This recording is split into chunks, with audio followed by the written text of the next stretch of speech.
నాకు ఓ కవళం పెడతావా అమ్మా? ఇంటికో ముద్ద అడుక్కు తిన్న గుడ్డి దాన్ని నన్ను ముష్టి అడుగుతున్నావు. ఎవరు నాయనా నువ్వు? నేను ముష్టి వాళ్లలో ముష్టివాణ్ణి తల్లి. ఆకలవుతుంది.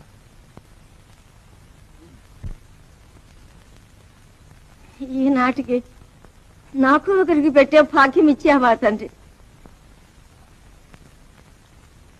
మహారాజుగా తిన్నాయన. ఇదే మా కమ్మగా ఉంటుంది.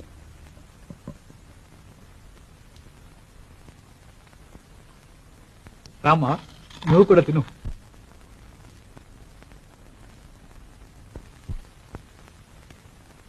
మీకోసం పలహారాలు తెచ్చి మీరు స్వీకరిస్తే చాలని ఇంతమంది కాచుకుంటే కాదని ఈ ముసుకుడు కోరి తింటున్నారా స్వామి?